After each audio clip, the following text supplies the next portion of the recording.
gaskiya ina da na sanin wannan auren da ne. Wallahi da na sani ban yi shi ba saboda shi ya jefa ni cikin wannan halin da nake a yanzu. Ki je ki auren mijin da ke cewa kin aure cikon burin ki sannan ki dinga faɗan kin yi da na sani da auren shi? Su mazan yanzu zuma ne sai da wuta. Lalle kin tabbata marasa mutunci. Wallahi kin zubar da darajarki da martabarki da Allah ya miki. Shin biki san hakkin aure bane? Biki san hakkin aure ya kanki ba? Alhaji kai haƙuri. Za ka yi ɗaukan kowane irin hukunci a kaina. Halal ne kana iya aikatawa, amma da zarar ka aikata hakan sai Allah ya fushi da kai. Sarki na kike ban sani ba? Sarki. Tantama kake kuma tunani ai gani ne a ƙasa na kama ka da hujjoji dubu kuwa. Mutumiyar banza mutumiyar wofi. Tunda zuciyarki ba ta da ƙashi ni tawa tana da ƙashi. Kuma ba zan iya zama da ke haka ba. Ki je na sake ki saki da. Ki je na sake ki.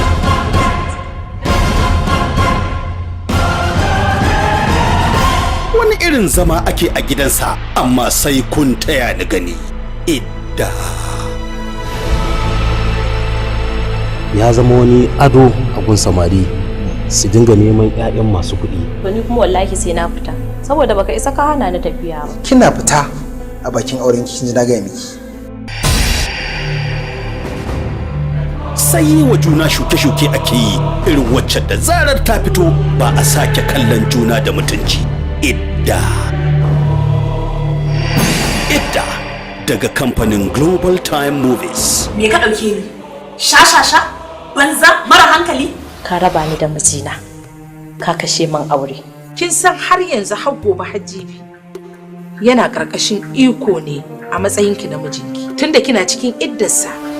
Ba safai mutum ke gane muhimmancin abin da ke hannunsa ba sai sa'ad da ya wurge da shi ya ga wasu sun daka masa wawa. Idda. Idan zaman idda ka nake ai ba a karkashin ka nake ba saboda baka da iko yanzu a kaina.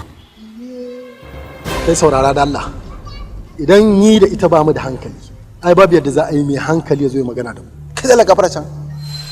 La'anannan Allah mai magana da matan mutane. Hanyar da ka zaba kanka kenan banza wanda baya gudun ya fada wuta. Yi wa mutane shiru shashasha. A ni da kai ne da ya shashashu ni da kai. Ni za ka yi wani kalmar? An gaya maka. Ni kai a wannan zaman su kansu sun gane cewa a rikice suke.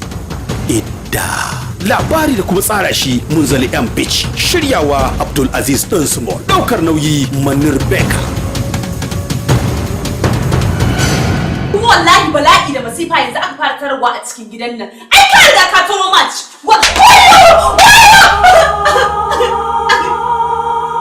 Ba da umarni a Lagos Zak Idda.